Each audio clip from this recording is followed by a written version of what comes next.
এই মুহূর্তে আমি লাইভে এসেছি মূলত বিসিএস সাধারণ শিক্ষা ক্যাডারের একজন সদস্য হিসেবে। আমাদের প্রজাতন্ত্রের যে 26টি ক্যাডার বিদ্যমান, সেই ক্যাডারের মধ্যে বিসিএস সাধারণ শিক্ষা ক্যাডার এবং স্বাস্থ্য ক্যাডার সর্ববৃহৎ ক্যাডার। এই ক্যাডার দুটো নিয়ে সম্প্রতি গণমাধ্যমগুলোতে এবং সামাজিক যোগাযোগ মাধ্যমগুলোতে এবং পেশাজীবী সংগঠনগুলো, বিশেষ করে শিক্ষা ক্যাডার এবং স্বাস্থ্য ক্যাডার সহ অন্যান্য ক্যাডারের, প্রশাসন ক্যাডার ব্যতীত অন্যান্য ক্যাডারের পক্ষ থেকে জনপ্রশাসন সংস্কার কমিটির যে প্রস্তাবনা প্রস্তুত হয়েছে এবং গণমাধ্যমে যে বক্তব্য এসেছে, তাতে দেখা যাচ্ছে যে তারা প্রস্তাব করতে যাচ্ছে প্রজাতন্ত্রের সর্ববৃহৎ ক্যাডার বিসিএস সাধারণ শিক্ষা ক্যাডার এবং স্বাস্থ্য ক্যাডারকে ক্যাডার বহির্ভূত রাখার। এই প্রস্তাবটির বিরুদ্ধে এই উভয় ক্যাডার সহ প্রশাসন ক্যাডার ব্যতীত অন্যান্য ক্যাডার তীব্রভাবে ক্ষুব্ধ প্রতিক্রিয়া ব্যক্ত করেছে। তারা বিভিন্ন জায়গায় সভা করছে এবং সবার কর্মসূচি ঘোষণা করার জন্য প্রস্তুতি গ্রহণ করছে। তো এই পরিপ্রেক্ষিতে দুটি কথা উপস্থাপন করার জন্য আমার এই লাইভে আসা। আমরা জানি যে আমরা দেখেছি বা আমরা দেখলাম যে গত জুলাই এবং আগস্ট মাসে যে অভ্যুত্থান বা বিপ্লবটি সংঘটিত হলো, ফ্যাসিস্ট সরকারের পতন হলো, এটি মূলত বৈষম্যবিরোধী ছাত্র আন্দোলনের ফসল। বৈষম্যবিরোধী ছাত্র আন্দোলন ছিল মূলত এক সময়ের গত 2018 সালের সেই কোটা বিরোধী আন্দোলন থেকে এর উদ্ভব। যে শিক্ষার্থীরা এই বৈষম্যবিরোধী ছাত্র আন্দোলন করেছে, এরা গত 1.5 দশক যে শিক্ষা প্রতিষ্ঠানে শিক্ষা লাভ করেছে এবং এই 1.5 দশকের মধ্যে তারা যে শিক্ষা প্রতিষ্ঠানে শিক্ষা অর্জন করেছে, তারা যে শিক্ষকদের সান্নিধ্যে এসেছে, তাদের যখন বুঝবার সময় হয়েছে, বয়স হয়েছে, তখনই তারা সেই শিক্ষা প্রতিষ্ঠানগুলোর কর্মরত শিক্ষকবৃন্দের কাছ থেকে তারা বাংলাদেশের চলমান রাজনৈতিক পরিস্থিতি, বাংলাদেশের রাষ্ট্র কাঠামো, বাংলাদেশের রাষ্ট্র পরিচালনার রীতিনীতি এবং রাজনৈতিক গতি প্রকৃতি সম্পর্কে ব্যাপক ধ্যান ধারণা লাভ করেছে এবং রাষ্ট্রটি যে একটি বৈষম্যমূলক অবস্থায় উপনীত হয়েছে বা রাষ্ট্র যে আইনের শাসনের পরিবর্তে বৈষম্যমূলক নীতি দ্বারা পরিচালিত হচ্ছে, আমাদের নির্বাচন ব্যবস্থা, আমাদের ভোটাধিকার, আমাদের দৈনন্দিন জীবনযাপন, আমাদের অফিস আদালতের যে পরিস্থিতি, ব্যবসা বাণিজ্য, ব্যাংকিং ব্যবস্থা, সর্বত্রই অন্যায়, বৈষম্য, নিপীড়ন, নির্যাতনের এক ভয়াবহ চিত্র তারা চাক্ষুষ করেছে।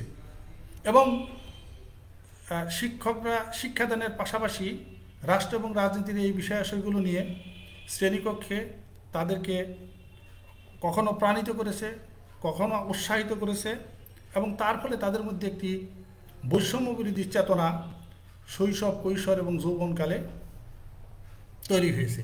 সেই চেতনার ফসল থেকেই তারা এই 24 জুলাই আগস্টে এসে আমি বলতে পারি বা আমরা বলতে পারি যে তারা অনুপ্রাণিত হয়েছে এই বৈষম্যের, রাষ্ট্রের এই বৈষম্যের অবসান করার জন্য।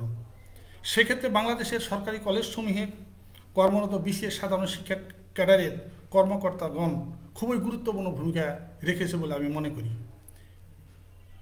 মূলত বিসিএস সাধারণ শিক্ষা ক্যাডারের কর্মকর্তাগণ উচ্চ মাধ্যমিক স্তরের শিক্ষা প্রতিষ্ঠান এবং বিশ্ববিদ্যালয় স্তরের শিক্ষাদানের সাথে জড়িত এবং এই উভয় স্তরে বাংলাদেশের 70% অনার্স পড়ুয়া শিক্ষার্থী কিন্তু মূলত সরকারি কলেজগুলোতে থেকে ডিগ্রি অর্জন করে, বাদবাকিগুলো পাবলিক ইউনিভার্সিটি বা কোনো বিশেষায়িত বিশ্ববিদ্যালয় থেকে তারা শিক্ষা লাভ করে থাকে।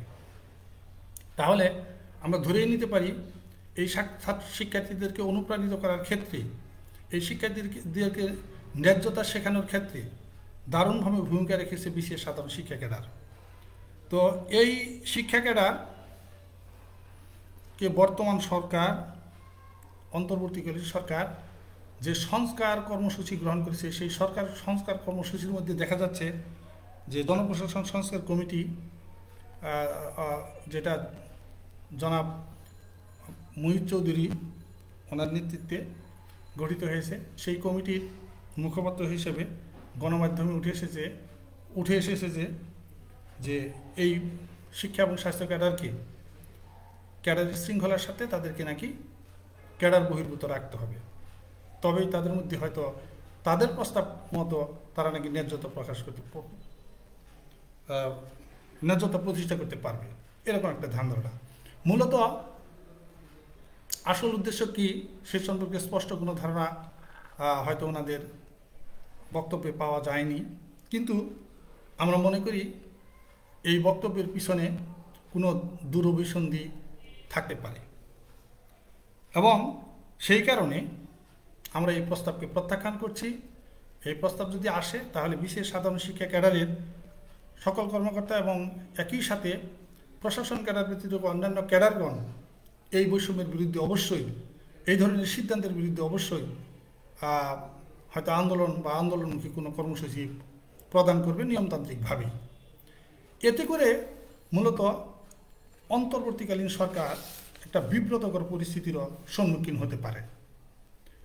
তো যে ন্যায্যতা প্রতিষ্ঠার জন্য অন্যায়ের বিরুদ্ধে এবং আইনের শাসন প্রতিষ্ঠার পক্ষে যে বৈষম্য বিরোধী আন্দোলন হয়েছিল, সেই বৈষম্য বিরোধী আন্দোলনের ফসল হিসেবে অন্তর্বর্তীকালীন সরকার যদি এই ধরনের বিতর্কিত এবং বিব্রতকর সিদ্ধান্ত গ্রহণ করে, সেই ক্ষেত্রে আমাদেরকে সন্দিগ্ধ হতে হয় যে এই বিশেষ ক্যাডারটি কেন এই ধরনের প্রস্তাব এই মুহূর্তে উপস্থাপন করছে। তাহলে কি এর নেপথ্যে অন্য কোনো দূরভিসন্ধি আছে? থাকলেও থাকতে পারে, আবার না থাকলে সেটি হয়তো ভালো। আমরা মনে করি এই ধরনের সিদ্ধান্ত অন্তর্বর্তীকালীন সরকারের প্রস্তাব গ্রহণ করা সঠিক হবে না, বরং এই স্টেক হোল্ডার দুটি ক্যাডার সহ অন্যান্য ক্যাডারের মধ্যে যে বিদ্যমান বৈষম্যগুলো আছে, সেই বৈষম্যগুলো, তাদের বেতন বৈষম্য, তাদের পদায়নের বৈষম্য, তাদের সুযোগ সুবিধার বৈষম্য, তাদের মর্যাদার যে বৈষম্য আছে, সেই বৈষম্যগুলো তিরোহিতকরণই হবে মূলত এই অন্তর্বর্তীকালীন সরকারের সংস্কার কর্মসূচির প্রধানতম কাজ।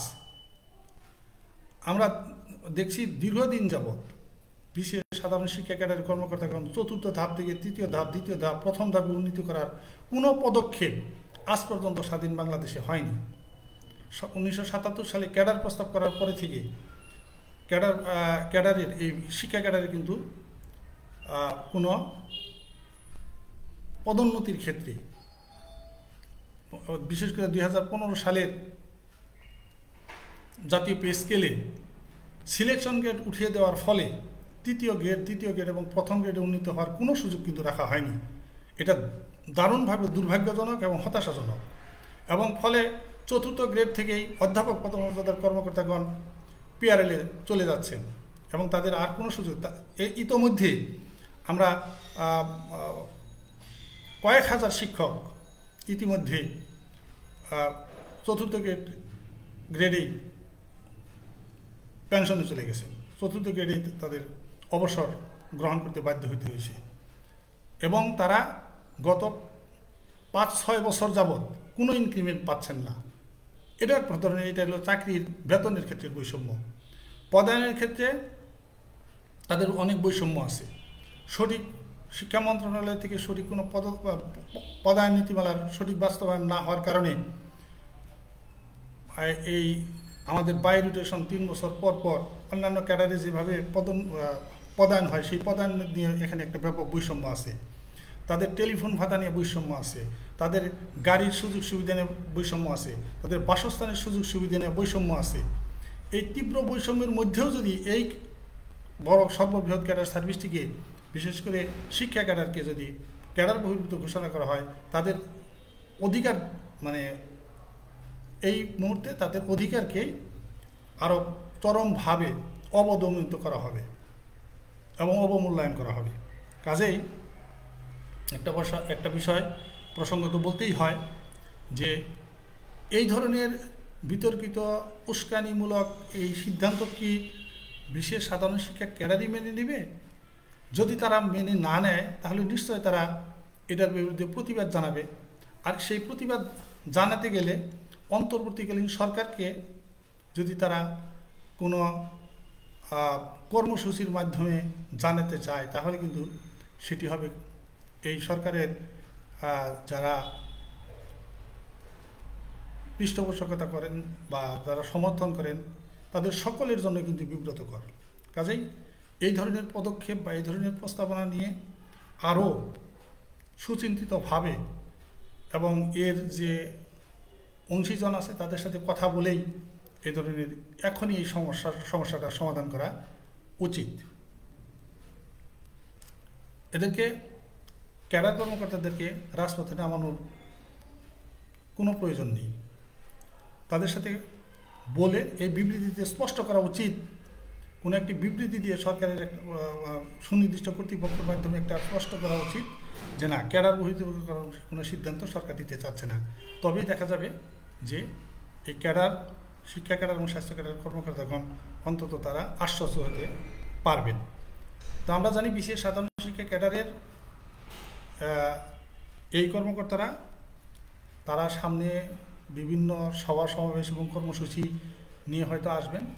তার আগেই দায়িত্বপ্রাপ্ত কর্মকর্তাগণ বা দায়িত্বপ্রাপ্ত মুখপাত্র সরকারের নীতি নির্ধারী মহল এ ব্যাপারে সজাগ হবেন এবং রাষ্ট্র এবং আমাদের সার্ভিসগুলোর, ক্যাডার সার্ভিসগুলোর প্রতি আইনানুগ আচরণ, আইনানুগ সিদ্ধান্ত গ্রহণ করবেন। এই আশাবাদ ব্যক্ত করে সকলের মঙ্গল কামনা করে, দেশের শান্তি, স্থিতিশীলতা এবং শান্তি কামনা করে আমার বক্তব্য এখানে শেষ করছি। শুভরাত্রি সবার জন্য। আল্লাহ হাফেজ।